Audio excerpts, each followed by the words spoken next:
많은 그리스도인들이 부담스러워하는 것 중에 하나가 총동원 주일입니다.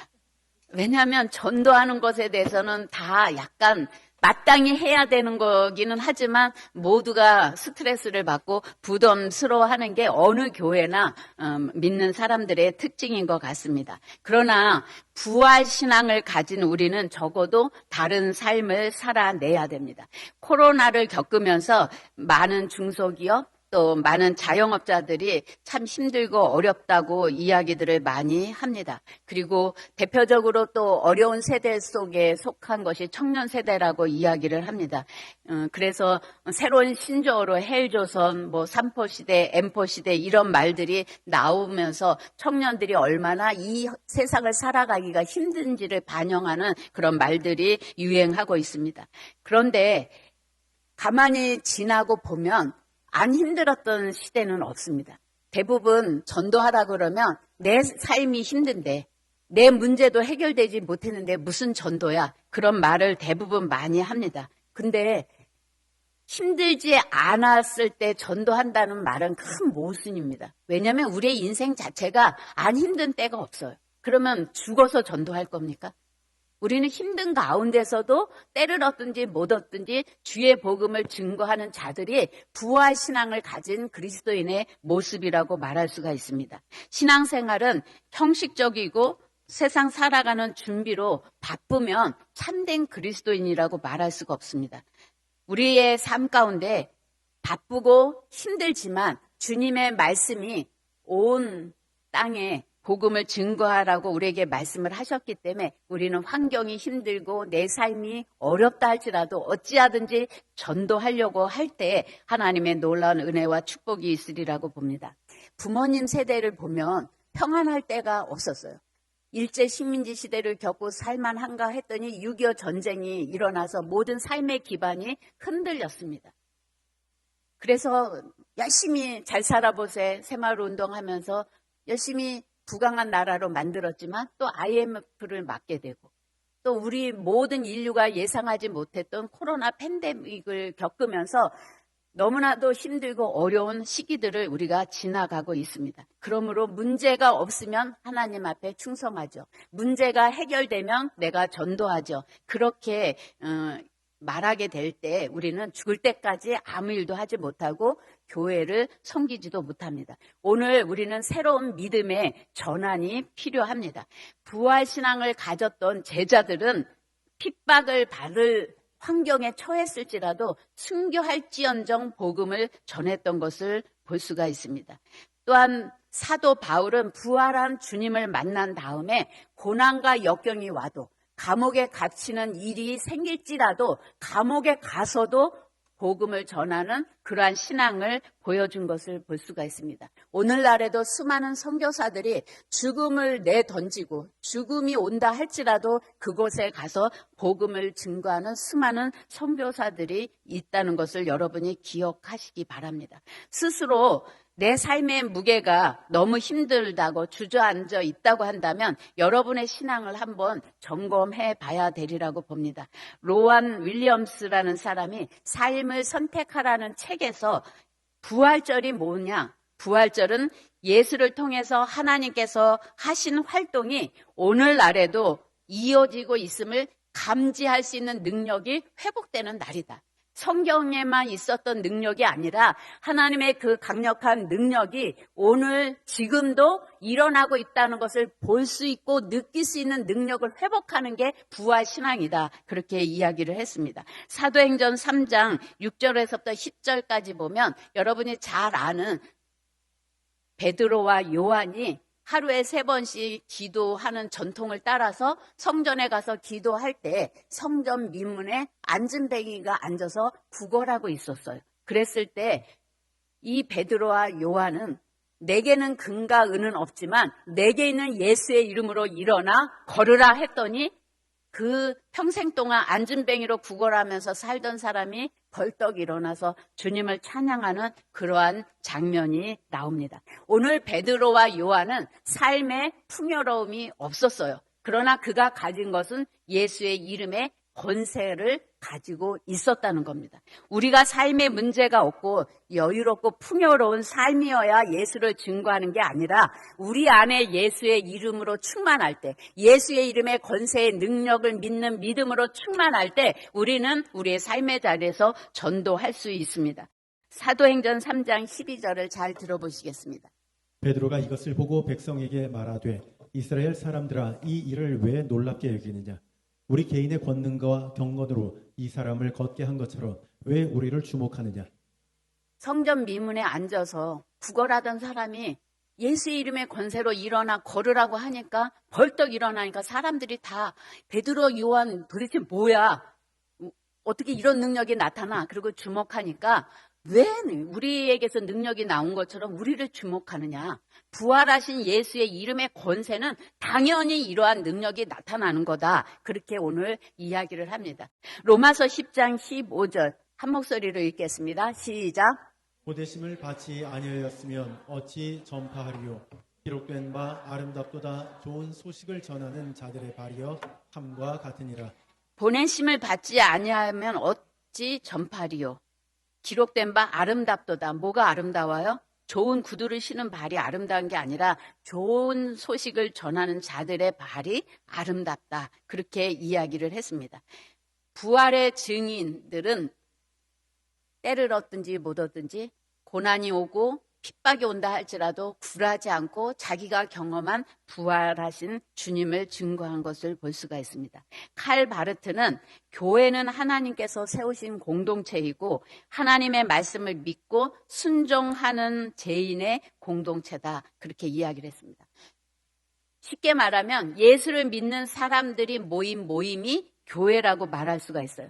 마태복음 16장 18절에 너는 베드로라 내가 이 반석 위에 내 교회를 세우리니 음부의 권세가 이기지 못하리라. 오늘 주는 그리스도시요 살아계신 하나님의 아들이라고 고백한 그 고백 위에 교회를 세우는데 음부의 권세가 이기지 못한다고 이야기를 했어요. 교회의 권세와 능력은 어떤 마귀 권세의 방해와 심 앞에서도 넉넉히 이길 수 있는 권세와 능력을 하나님께서 부어주신 집단인 거예요. 그래서 이 교회를 무시하는 것은 곧 하나님을 무시하는 거예요. 교회는 하나님이 세우셨고 예수 그리스도가 우리의 머리가 돼서 우리를 통치하시고 다스리면서 교회를 통해서 모든 마귀의 권세를 물리치고 하나님의 나라를 이루기 위해서 지극한 관심을 가지시고 능력을 부여해 주시고 우리와 함께 하시겠다고 약속하신 것이 바로 교회 공동체라는 거예요. 사도행전 1장 4절에서부터 5절까지 보면 예수님이 부활 승천하시면서 신신당부를 하셨어요. 명령을 하셨어요. 그것은 뭐냐? 예루살렘을 떠나지 말고 내가 성령을 부어줄 테니 그 성령을 받아라. 그렇게 명령을 했습니다. 그래서 초대교회에 예수님이 부활 승천하셨을 때 하신 그 말씀을 들었던 성도들이 모여서 기도하다가 많은 사람들이 떨어져 나갔겠죠. 120명이 마가다락방에 모여서 성령의 기름을 받았어요. 성령이 임재했어요. 예수님도 전도하는 게 얼마나 힘들고 어려운 거라는 걸 알기 때문에 너희는 먼저 성령을 받아라. 그러면 예루살렘과 유대와 사마리아와 땅끝까지 이르러 내 증인이 될 수 있다. 그렇게 말씀을 하셨습니다. 그래서 초대교회는 성령의 능력을 받은 그 증인들이 나가서 복음을 증거했더니 날마다 믿는 무리가 더해지면서 엄청난 교회의 역사가 새롭게 쓰여지기 시작한 것을 볼 수가 있습니다. 오늘 초대교회의 부흥과 비결이 무엇인지를 배워서 오늘 우리 교회도 이러한 부흥이 일어나기를 소망합니다. 오늘 초대교회는 사도의 가르침을 받아 기도하기를 전혀 힘쓰니라. 사도행전 2장에 나와 있습니다. 오늘 사도들이 가르치기 시작을 했어요. 부활하신 주님에 대해서 가르쳤고 기도하기를 가르쳤어요. 그 가르침을 받은 그대로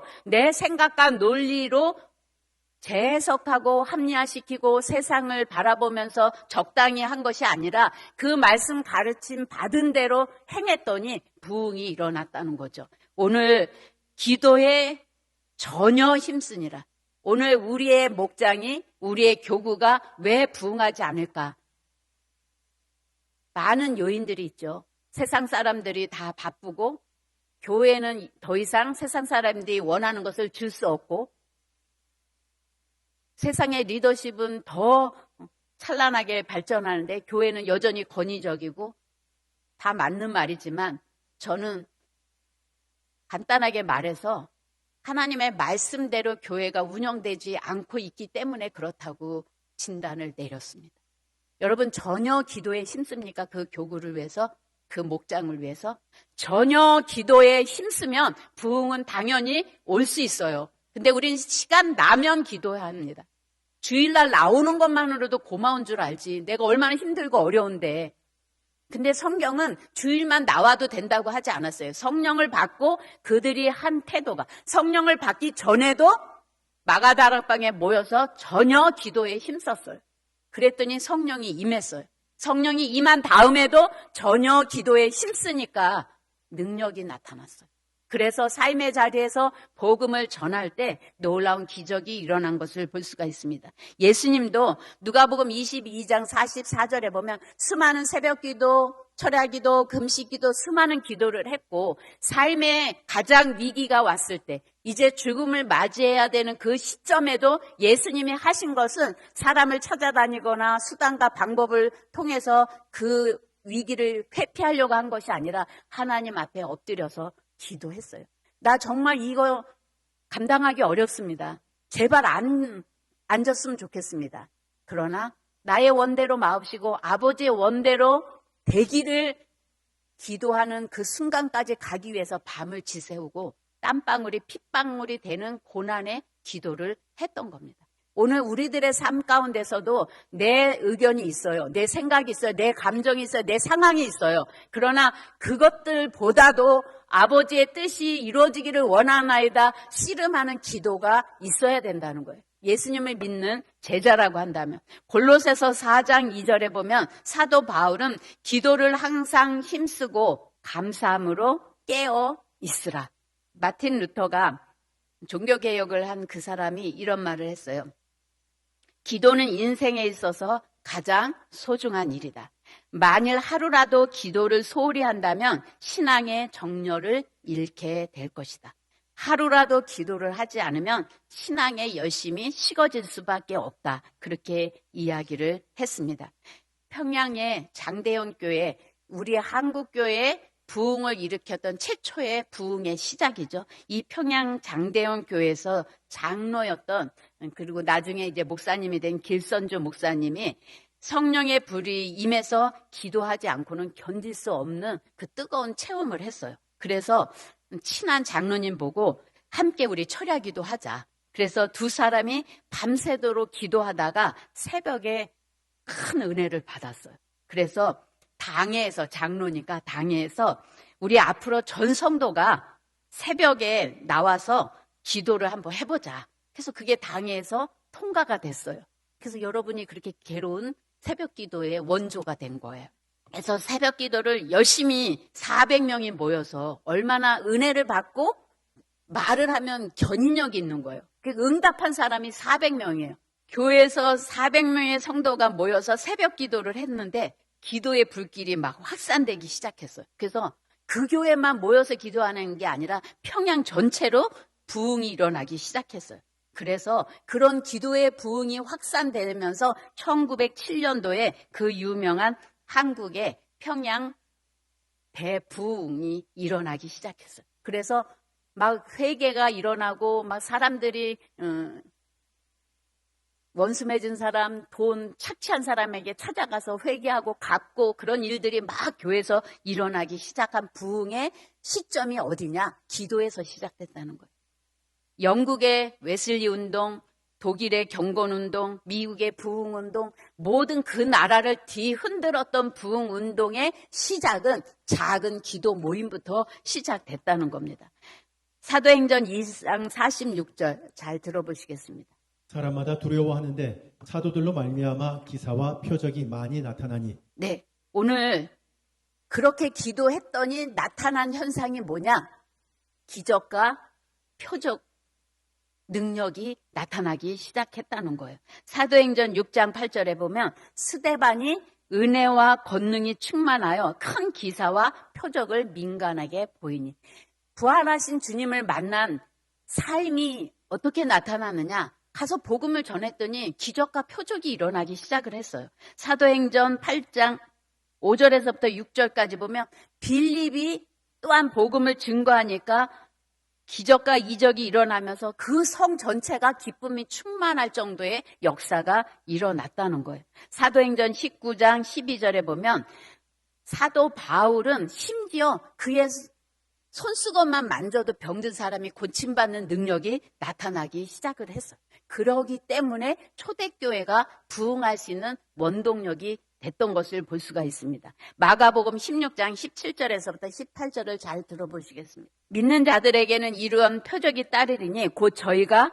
내 이름으로 귀신을 쫓아내며 새 방언을 말하며 뱀을 집으며 무슨 독을 마실지라도 해를 받지 아니하며 병든 사람에게 손을 얹은즉 나으리라. 사도 바울만, 빌립만, 스데반만 이런 능력이 나타나는 게 아니라 예수의 이름을 가지고 믿는 사람들이 기도할 때 귀신들이 도망가고 원수 마귀가 패배하고 놀라운 치유의 역사가 당연하게 나타난다고 이야기를 했습니다.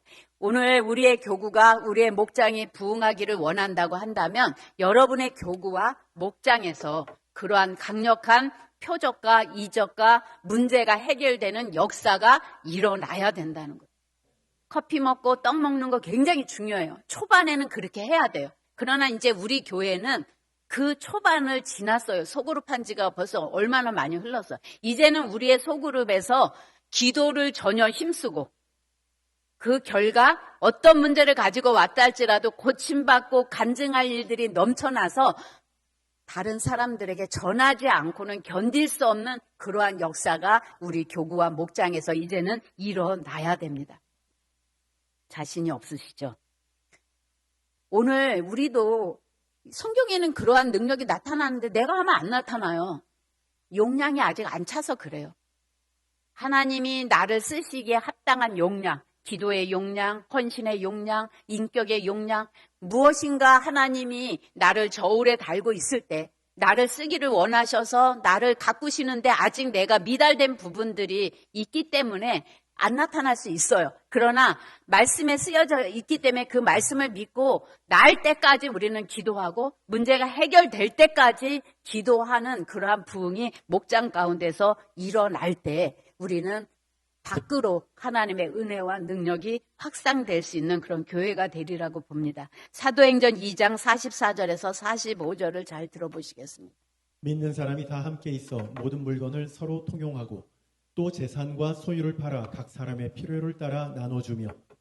오늘 물질을 나누고 자기의 재산까지 나눴어요. 쓰다 남은 것만 나누는 게 아니라 땅을 팔고 자기의 재산을, 자기의 소유를 팔아서 그 공동체를 위해서 가난하고 소외당하고 힘든 사람들에게 어려움이 없도록 나누는 삶이 강요가 아니라 자원해서 일어나는 그러한 역사가 일어나기 시작을 했습니다. 오늘 은혜를 받으면 내가 속한 몸된 교회를 위해서 내 몸된 교회 지체들을 위해서 물질을 쓸 수 있는 은혜가 임해요. 근데 하나님의 은혜가 임하지 않으면 어떻게 하든지 내 거를 챙기려고 하고 내 이익을 위해서 살아가는 존재가 되는 거죠. 오늘 우리는 하나님의 은혜를 받았으면, 값없이 은혜를 받았으면 그 은혜를 어떤 모양으로든지 표현하려고 하면 하나님이 채워주시는 은혜를 경험하게 됩니다.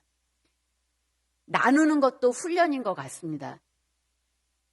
처음에 나눌 때는 굉장히 힘들어요. 그리고 많은 기도가 필요하고 많은 묵상이 필요해요. 근데 한번 나누기 시작하면 하나님도 또 즉각 감동을 주세요. 처음에 감동은 1년에 한 번 올까 말까요. 근데 그거를 실천을 하잖아요. 그러면 1년에 한 2-3번씩 감동이 와요. 근데 그 감동을 또 하죠. 매일 와요. 어떤 데는 좀 피곤해요. 근데 제가 어저께 청년들을 다 안수 기도를 하는데 하나님이 기도를 끝났는데 그 애가 계속 제 마음에 노크를 해요. 그래서 왜 이렇게 마음이 아프지? 근데 하나님이 정확하게 아세요. 그래서 저한테 말씀한 건 아니에요. 제 감동으로 돈을 좀 줘라. 먹을 걸 사 먹든지 쇼핑을 하든지 한번 격려를 해줬으면 좋겠다. 근데 제가 2월에 연금을 그 교보에서 이제 은퇴하면 연금 나오게 하는 그 연금 보험을 들었어요. 근데 2월 23일에 많지도 않아. 한 달에 한 17만 원 정도 나오나 봐요. 근데 17만 원씩 나오면 다 써버릴까 봐 1년에 한 번씩 이제 타는 거로 설정을 해놔갖고 230만 원 나와요. 그래서 결혼 비용으로 이제 좀 써야지. 그런 것들이 있는데 하나님은 정확하게 아시고 거기에서 띠라는 거예요. 근데 예전 같으면 벌벌 떨었어요. 근데 띠면 하나님이 또 더 주셔요. 그 맛을 이제 조금 봤어요. 그래서 이거 띠면 100배로 올 거를 믿어요. 그렇게 소유를 막 어거지로 나눈 게 아니었어요. 기쁘게 나눴어요. 그래서 우리의 교구에서, 우리의 목장에서 그냥 있는 것들, 처음에는 그냥 소소한 것들 나누는 연습을 한번 해봅시다. 그러면 그게 흘러갖고 기하급수적인 기적과 역사가 일어나는 거예요. 나는 500원, 1000원 심었지만 그것이 또 어떤 사람은 10,000원으로 또 늘려서 또 심고 10,000원을 받은 사람은 또 10만 원을 심고 그게 전 세계를 돌면 우리의 상상을 초월하는 그 엄청난 기적의 역사가 일어나요. 100달러의 기적인가 그 책 우리 읽은 적이 있잖아요. 그런 기적이 일어날 수 있습니다. 그래서 여러분이 초대교회에 있었던 그거를 하나의 그냥 신화로만 생각하지 마시고 그냥 글자로만 읽지 마시고 여러분의 삶 가운데 나는 무엇을 나눌까? 시간을 나눌 수도 있고 기도를 나눌 수도 있고 여러분의 물질도 나누는 그 나눔이 풍요로운 목장이 될 때 목장에 놀라운 부흥이 일어나리라고 봅니다. 교회 부흥의 원리는 어렵지 않다는 것을 제가 이 말씀을 읽으면서 느낀 거예요. 부흥의 원리는 단순해요. 단지 실천하지 않을 뿐이에요. 오늘 사회가 급변하고 우리의 신앙을 위협하는 요소들이 산재되어 있어요. 그래서 많은 교회들이 볼멘 소리를 합니다. 이제 시대가 끝났다. 교회 부흥의 시대는 끝났다. 이제 유럽처럼 문 닫는 교회가 많아질 거다. 그렇게 많이들 염려하고 우려하면서 다음 세대가 과연 있을까? 그렇게 말하는 교회들이 많이 있어요. 그러나 초대교회와 같이 하나님의 말씀대로 행하는 교회는 폭발적인 부흥이 반드시 일어나리라고 저는 봅니다. 왜냐하면 하나님은 교회에 소망을 두고 계시고 하나님의 뜻을 누구를 통해서 행하시느냐? 믿음으로 올바른 복음 위에 쓴 교회들을 통해서 하나님은 일하실 것이기 때문에 우리를 다시 한번 점검하고 우리가 복음 안에서 하나님의 말씀대로 온전히 걸어가는 교회인지 아닌지 그러한 목장인지 아닌지를 점검하고 우리가 다시 전혀 기도에 힘쓰고 그 기도의 결과로 능력이 나타나고 나의 삶을 함께 나누는 그러한 풍요로움이 넘쳐날 때 이 교회는 시대를 초월해서 역사했던 하나님의 그 놀라운 역사의 중심에 우리 교회가 설 수 있으리라고 봅니다. 부디 2024년도에 초대교회에 일어나던 그 부흥이 우리를 통해서 시작되기를 바랍니다. 그리고 한국교회의 모든 잠자는 교회들을 깨우고 새로운 성령의 바람을 일으키는 중심에 서는 그러한 교회가 됐으면 좋겠습니다. 하나님, 우리 교회도 언젠가는 저 지하철서부터 줄을 서서 사람들이 몰려올 수 있는 교회가 되게 해주세요. 하나님의 은혜를 사모해서 정말 로비마다 방마다 대기하고 있는, 그래서 대기 번호를 줄 수밖에 없는, 그래서 스스로가 교회를 새로 건축하자는 그러한 소리가 나올 수밖에 없는 부흥을 가시적으로 우리에게 보여주세요. 그렇게 기도를 합니다. 여러분의 교구 목장 재적 20% 증가, 10% 출석 증가, 목사님이 우리에게 과제로 냈지만 그 이상의 부흥이 우리 교회 가운데 이루어지기를 예수님의 이름으로 축복합니다. 우리 이 시간 다 같이 통성으로 기도할 때 하나님, 세상의 논리, 세상의 지식, 세상의 방법에 우리가 적당히 타협하면서 무기력한 신앙생활 했던 것을 하나님 용서해 주시고 이 교회가 초대교회와 같은 놀라운 부흥이 일어날 수 있도록 우리의 생각과 우리의 마음을 새롭게 변화시켜 주시고 전혀 기도에 힘쓰는 저희들이 되게 해 주시옵소서. 우리 다 같이 통성으로 기도하겠습니다. 하나님 아버지, 참으로 감사합니다.